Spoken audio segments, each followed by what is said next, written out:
Cette cérémonie s'est déroulée dans la salle cinéma de l'hôtel Le Président de Yamoussoukro.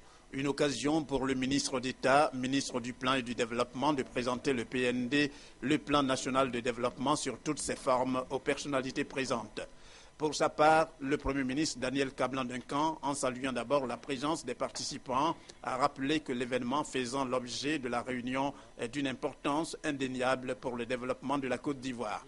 Il s'agit en fait de solliciter à travers la mise en place de ces organes de suivi du PND l'assistance multiforme des partenaires au développement et la forte implication du secteur privé dont le dynamisme, selon lui, permettra de diversifier les sources de la croissance.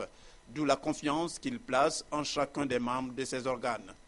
J'ai la ferme conviction que vous ne décevrez pas la confiance que la nation a placée en vous en initiant cette nouvelle forme de gestion transparente des activités de l'État.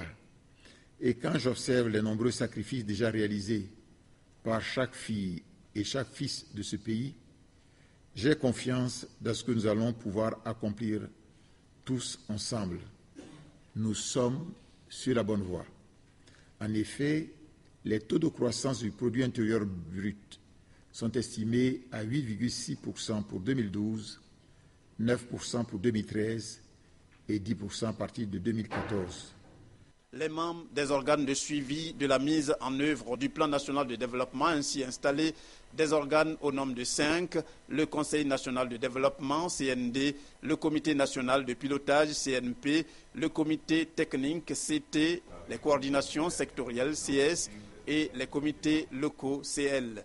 Les personnalités à même d'animer ces organes ont la lourde charge de conduire la mise en œuvre du PND tant au plan central que local.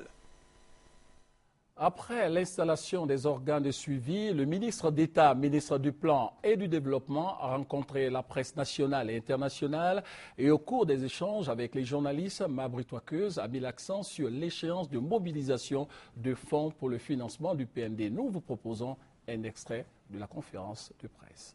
C'est des annonces qui ont été faites.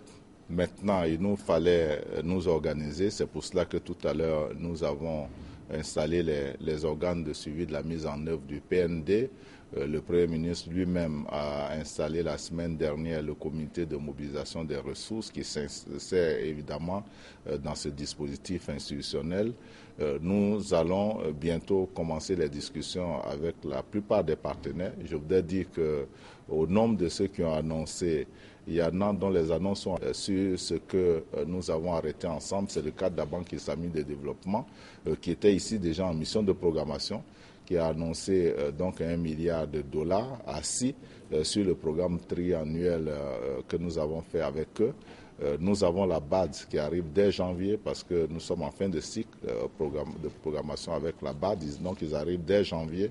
Et donc le milliard annoncé par la BAD également va être pris en compte dans les discussions que nous aurons pour voir quels sont les secteurs que leur contribution va couvrir. La Banque mondiale, évidemment, viendra également. Donc c'est ce que nous allons faire avec l'ensemble des partenaires, le système des Nations Unies et tous les autres bilatéraux. Ce sont ces discussions qui doivent avoir lieu assez rapidement. C'est pour cela que depuis notre retour, il y a une série de mesures qui sont prises, notamment le cadre des PPP qui a été adopté en Conseil, le cadre de suivi de la mise en œuvre du PND également qui a été adopté en Conseil des ministres, et puis d'autres mesures qui vont être prises avant la fin de l'année permettront donc assez rapidement de commencer à mobiliser, parce qu'il s'agit de mettre en œuvre un programme sur 3 ans qui commence dès le 1er janvier. Donc nous avons conscience de cela et tout sera mis en œuvre pour que nous puissions en tout cas faire en sorte que les ressources soient disponibles pour les projets qui ont été donc mis dans le portefeuille des projets présentés à Paris.